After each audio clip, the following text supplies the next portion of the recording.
주님께서 여러분과 함께 성 마르코가 전한 거룩한 복음입니다.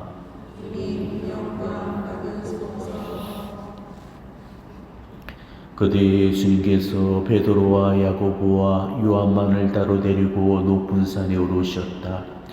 그리고 그들 앞에서 모습이 변하셨다. 그분의 옷은 이 세상 어떤 마전장에도 그토록 하얗게 할 수 없을 만큼 새하얗게 빛났다. 그때 엘리야가 모세와 함께 그들 앞에 나타나 예수님과 이야기를 나누었다. 그러자 베드로가 나서서 예수님께 말하였다. 스승님, 저희가 여기에서 지내면 좋겠습니다. 저희가 초막 셋을 지어 하나는 스승님께, 하나는 모세께, 또 하나는 엘리야께 드리겠습니다. 사실 베드로는 무슨 말을 해야 할지 몰랐던 것이다. 제자들이 모두 겁에 질려 있었기 때문이다. 그때 구름이 일어 그들을 덮더니 그 구름 속에서 이는 내가 사랑하는 아들이니 너희는 그의 말을 들으라 하는 소리가 났다. 그 순간 그들이 둘러보자 더 이상 아무도 보이지 않고 예수님만 그들 곁에 계셨다. 그들이 산에서 내려올 때 예수님께서는 그들에게 사람의 아들이 죽은 이들 가운데서 다시 살아날 때까지 지금 본 것을 아무에게도 말하지 말라고 분부하셨다. 그들은 이 말씀을 지켰다. 그러나 죽은 이들 가운데서 다시 살아난다는 것이 무슨 뜻인지를 저희끼리 서로 물어보았다. 주님의 말씀입니다.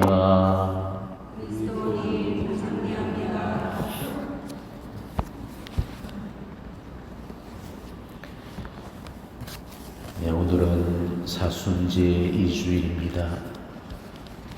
오늘 복음은 예수님의 거룩한 병모 사건을 다루고 있습니다. 오늘 예수님은 베드로와 야고보와 요한만을 따로 데리고 높은 산에 오르셨죠. 여기서 높은 산이라는 것은 타볼산을 의미하는데 높이가 570여 미터로 그야말로 평범하게 짝이 없는 산이었습니다. 그런데 오늘 이 평범한 산에서 너무나도 경이로운 그런 일이 벌어지게 됩니다. 예수님의 모습이 눈부시게 변하면서 그리고 모세와 엘리야까지 나타나서 예수님과 대화를 나누게 됩니다. 세 명의 제자는 오늘 이 모습을 보고 넋이 나가버렸고 베드로는 집을 지어서 아예 눌러 살자고 가지 말했습니다. 그만큼 이 타볼산 체험은 강력한 엑스터시였습니다. 이 엑스터시라는 말은 종교적인 용어로는 신비체험 혹은 황홀경을 의미하는 단어지만은 의학적인 용어로는 필로폰보다 환각작용이 서너 배나 강한 마약을 가리키는 용어입니다. 그러니까 오늘 이 제자들의 엑스터시, 이 타볼산 체험은 좋은 의미로는 신비체험이지만은 사실은 헤로인에 취해서 해롱해롱 하듯이 몽롱한 신기로에 취한 그런 상태였던 거죠. 그런데 재미있게도 같은 내용을 전하고 있는 루카복음을 보게 되면은 예수님께서 타볼산에 오르셔서 기도하시는 동안에 제자들은 깊은 잠에 빠져 있었다고 전해주고 있습니다. 그러니까 제자들은 자다가 얼떨결에 깼는데 이때 꿈인지 생신지도 모르고 그냥 비몽사몽간에 그 광경을 목격했던 거죠. 맨정신도 아니었고 잠이 덜 깬 상태였으니까 실상을 본 것이라고도 말할 수가 없고 그렇다고 허상이라고도 말할 수 없는 그야말로 애매모호한 그런 체험이었던 겁니다. 베드로는 바로 그 광경에 넋이 나가버렸고 겨우 입을 열고 내뱉던 한마디가 초막셋을 지어드리겠다는 거였죠. 하지만 초막셋을 지어드리겠다는 이거는 결코 좋은 의미가 아니었습니다. 골치 아픈 아리사상으로 내려가지 말고 여기서 우리끼리 살자는 뜻으로 한 말이었죠. 베드로는 황홀경에 완전히 도취되어 있어서 자신이 무슨 말을 하고 있는지조차 몰랐던 겁니다. 마약보다도 더한 엑스터시에 취해 있었던 거죠. 하지만 베드로는 신비 체험하면 취해서 너무나도 중요한 사실을 놓쳐버립니다. 세 분 사이에 무슨 대화가 오갔는지는 전혀 경청하지를 못했던 거죠. 진짜 중요한 본질인 그 메시지를 놓쳐버렸던 겁니다. 예수님께서 제자들에게 타볼산 체험을 시켰던 그 이유가 그 대화 속에 다 들어있었는데도 제자들은 그 대화를 엿듣지를 못했던 겁니다. 자, 그렇다면 과연 무슨 대화가 오갔겠습니까? 그거는 분명히 예수님이 걸으실 십자가의 길에 관한 그런 이야기였을 겁니다. 당신이 언제 어디서 어떻게 고난을 겪으시다가 어떻게 죽임을 당하시고 어떻게 부활하실지에 관해서 분명히 이야기를 하셨을 겁니다. 그런데 이 이야기는 이미 제자들한테도 한 차례 고지를 해놓은 상태였죠. 저기 예루살렘에 올라가셔서 원로들과 수수사제들과 율법학자들에게 많은 고난을 받고 죽임을 당하셨다가 사흘날에 되살아난다는 그 사실을 제자들에게 미리서 밝혀놓으셨던 겁니다. 이게 오늘 복음이 있기 직전의 이야기였죠. 그렇지만은 이 예고를 예수님께로부터 들었을 때 베드로는 펄쩍 뛰면서 맙소사 주님, 그런 일은 주님께 결코 일어나지 않을 것입니다 이러면서 가로막았죠. 바로 그때 주님께서는 사탄아, 내게서 물러가라. 너는 하느님의 일은 생각하지 않고 사람의 일만을 생각하는구나 이러면서 꾸짖으셨잖아요. 베드로는 예수님의 순환 죽음 부활을 전혀 이해하지 못하고 있었던 겁니다. 그런데 만일 오늘 베드로가 이 타볼산 체험에서 신비 체험에 집중하지 않고 세 분이 나누시는 대화를 보다 더 깊이 경청을 했더라면은 일전에 예수님의 예고를 보다 분명히 이해했을 거고 예수님의 순환 준비를 갖출 수 있었을 겁니다. 하지만 베드로만 이렇게 한심한 수준이 아니었죠. 제자들 모두가 예수님의 순환 죽음에 관해서 전혀 이해를 하지 못하고 있었습니다. 예수님이 총 3번까지 순환 죽음을 예고를 하셨는데 두 번째로 순환 죽음을 예고하셨을 때는 제자들이 몹시 슬퍼했다고 그렇게 복음은 전해주고 있습니다. 마지막 3번째 순환 죽음을 예고했을 때는 예수님의 고통 따위에는 전혀 아랑곳하지 않고 이때 야고보와 요한은 어머니를 앞세워서 예수님의 왼쪽 오른쪽 자리를 달라고 요청을 했고 제자들은 저마다 그 자리를 욕심내면서 이것을 불쾌하게 여겼다고 성경은 전해주고 있거든요. 이게 예수님의 순환을 마주할 제자들의 시선이었습니다. 그런데 오늘 이 신비체험 앞에 더욱더 놀라운 광경이 펼쳐집니다. 구름이 온 산을 덮으면서 성부 하느님의 음성이 하늘로부터 들려오는 거였습니다. 이는 내가 사랑하는 아들이니 너희는 그의 말을 들어라. 그리고 그 순간에 갑자기 모세와 엘리야가 사라지고 예수님만 그들 곁에 서 계셨다고 전하고 있습니다. 하지만 제자들은 이 중요한 순간이 도대체 뭘 의미하는지를 전혀 깨닫지를 못했습니다. 자, 율법을 대표하는 모세와 예언서를 대표하는 엘리야, 이스라엘이 가장 존경하는 이 두 성인이 사라져버리고 예수님만 홀로 계셨다는 것은 율법과 예언서의 시대가 지나가고 예수 그리스도의 시대가 도래했다는 것을 상징적으로 의미해 주는 겁니다. 이제 더 이상의 계명이나 예언이 필요하지가 않고 성부 하나님의 모든 예언들과 계명들은 오로지 하나님의 영원한 말씀이신 바로 예수 그리스도에 의해서 집대성되고 완성되어진 거죠. 이제 예수 그리스도의 말씀 외에는 더 이상 그 누구의 가르침도 그 어떤 가르침도 들을 필요가 없다는 것을 성부 하나님께서 선언을 하시게 됩니다. 그래서 그의 말을 들으라고 하셨죠. 그의 말을 들으라 이 말은 그의 말만 들으라는 뜻입니다. 그런데 오늘 제자들은 이 중요한 순간에 그 중요한 메시지들을 다 놓쳐버렸던 겁니다. 예수님과 엘리야 모세가 나눴던 대화도 놓쳐버렸죠. 성부 하느님의 음성조차도 깨닫지를 못했던 겁니다.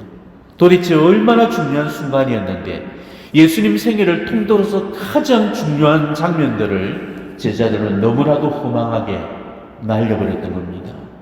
자, 그로 인해서 결국 어떻게 되었죠? 예수님의 순환을 전혀 이해하지도 못했고 받아들이지를 못하고 말았죠. 무려 3번씩이나 예고를 해주셨지만은 순환의 시간이 이르렀을 때 제자들은 하나같이 배신하고 부인하고 달아나 버렸습니다. 도대체 제자들이 어디까지 추락했는지를 보십시오. 결국 그 타고산의 실패가 겟세마니 동산에서의 실패로 이어졌고, 그리고 결국 골고타 산에서의 실패로까지 이어지게 됩니다. 바로 이 모든 원인이 탈볼산을 잘못 체험해서였기 때문입니다. 봐야 될 본질을 제대로 보지 못했기 때문이고, 들어야 될 본질을 제대로 듣지 못했기 때문에 그래서 그랬던 겁니다. 우리는 오늘 제자들이 실패했던 이 타볼산의 실수를 결코 우리 삶에서 반복해서는 안 될 것입니다. 타볼산은 샴페인을 터뜨릴 순간이 결코 아닙니다. 베드로가 내려가지 말고 아예 집을 짓고 눌러 살자는데도 왜 예수님께서 그런 제의를 무시하고 제자들을 이끌고 산을 내려오셨겠습니까? 순환과 죽음을 통과해서 만나야 될 부활의 기쁨을 순환과 죽음을 통하지 않고서 만나서는 안 된다는 것이죠. 타볼산 체험은 지금 누릴 기쁨이 아니라는 것입니다. 나중에 누릴 기쁨에 맛배기 지나지 않는 거죠. 순환과 죽음을 잘 견뎌내면은 언젠가는 이런 보상이 주어질 거라면서 맛배기로 보여주신 그런 체험인데, 베드로는 그렇게 생각하지 않았던 겁니다. 베드로의 마음속에는 영광만을 누리고 싶고 영광 속에만 오래 취해 있고 싶은, 마치도 마약의 기운에 취해서 해롱해롱거리면서 황홀함에 취하고 싶은 그런 마음들이 있었던 겁니다. 예수님은 바로 그걸 아셨기 때문에 제자들을 이끌고 산을 내려오셨던 거죠. 베드로는 아주 먼 훗날에 있을 영광에만 취해 있었고, 코앞에 닥쳐온 순환과 죽음은 놓치고 말았습니다. 참으로 슬픈 장면이 아닐 수가 없죠.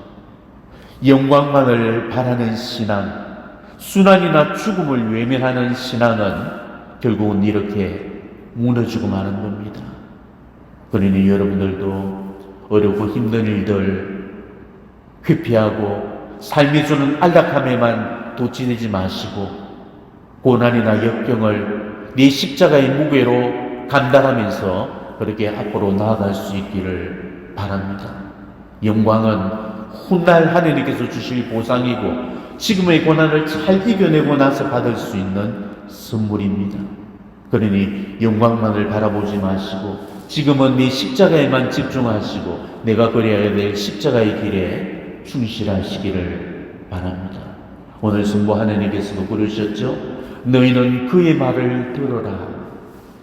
그러니 우리는 예수님의 말씀만 들으면 됩니다. 예수님께서 우리에게 뭐라고 말씀하셨습니까? 누구든지 내 뒤를 따라오려면 자신을 버리고 제 십자가를 지고 나를 따라야 된다, 이렇게 말씀하셨습니다. 그러니 자기 십자가 버리지 마시기 바랍니다.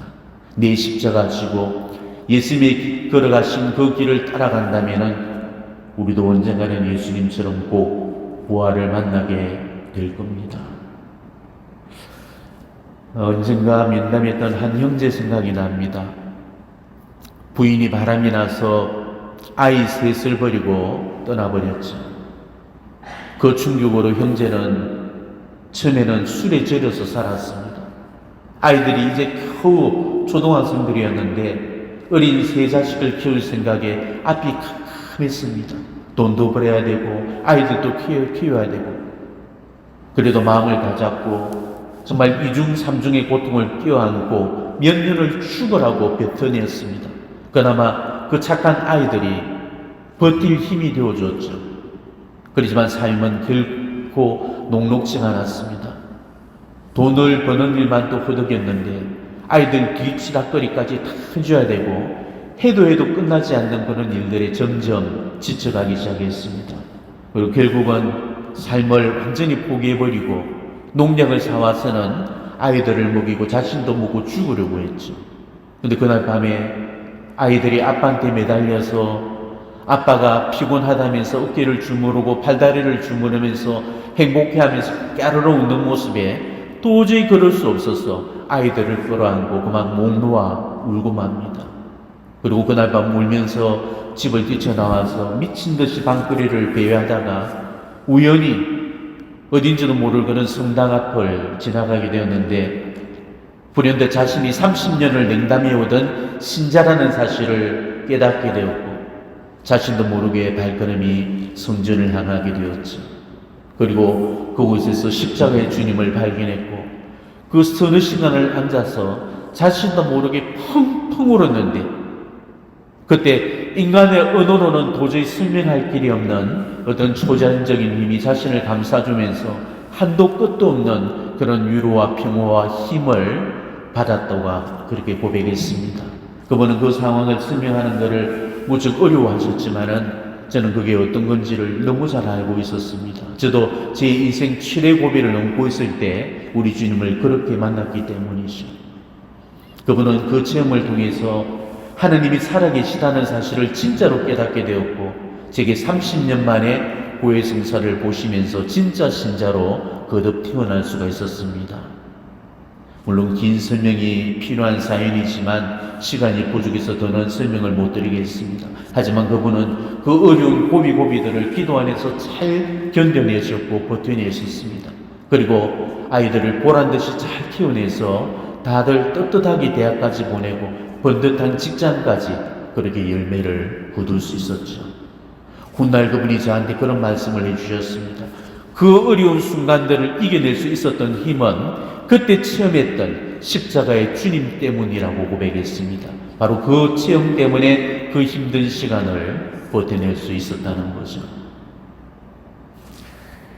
혹시라도 삶이 너무 힘드신 분들, 그래서 삶을 포기하고 싶은 그런 분들이 계시다면 저는 그런 분들께 말씀드립니다. 비록 지금의 현실이 답답하고 너무나도 절망적이고 희망 하나 없어 보이더라도, 사방팔방이 다 막혀있고 어디를 봐도 출구가 없는 것 같고 어떻게 해야 될지 모를 때라도, 그래도 그 길의 끝에는 부활이 기다리고 있으니까 지금 걷고 있는 이 길 중단하지 마시고 포기하지 마시라고 꼭 말씀드리고 싶습니다. 그동안 힘들고 고통스러운 길 지금까지 잘 걸어오셨습니다. 그래도 주님께서 내게 주셨던 그 십자가 거부하지 않고 내동댕이 치지 않고 무겁지만 고통스럽지만 아프지만 잘 참아왔고 잘 견뎌왔고 잘 인내해 오셨습니다. 우리 주님이 십자가를 잡고 있는 여러분들을 정말 흐뭇하게 바라보시고 칭찬해 주실 겁니다. 수고했다고 그러시고 장하다고 그러시고 자랑스럽다고 그러실 겁니다. 지금까지 잘 견뎌오셨으니까 조금만 더 힘을 내시기를 바랍니다. 옆도 보지 마시고 뒤도 돌아보지 마시고 그저 앞만 바라보시며 가시기 바랍니다. 앞을 바라보게 되면은 당신 십자가를 잡고 먼저 걷고 계시는 우리 주님이 보이실 겁니다. 그분만 바라보시고 그분이 가신 뒤를 따라서 정말 뚜벅이처럼 뚜벅뚜벅 그렇게 걸어가시기를 바랍니다. 고통 없이 무탈하게 사는 사람들의 삶 절대 부러워하지 마시고, 왜 나만 이래야 되냐고, 왜 하느님은 나한테만 이렇게 가혹하시냐고 그렇게도 생각하지 마시기 바랍니다. 남들과 비교해서 내 삶의 유난히도 굴곡이 많고 고통이 크다고 느껴진다면 그것은 내가 주님 사랑을 더 많이 받고 있어서 예수님의 남은 고난의 잔을 마실 그 영예가 내게 주어진 거라고 생각을 하시고 오히려 더 기뻐하시기 바랍니다. 고통이 클수록 영광도 더욱 클 겁니다.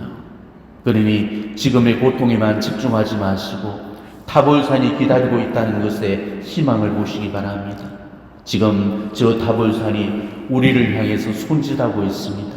내가 지금 힘겹게 넘고 있는 그 골고타 저편에는 타볼산이 기다리고 있다는 사실을 아시고 내 어깨에서 비끌려 내려온 십자가 다시 고쳐내시고 그곳을 향해서 힘찬 발걸음을 내딛는 그런 여러분이 되시기를 진심으로 축원합니다. 아멘.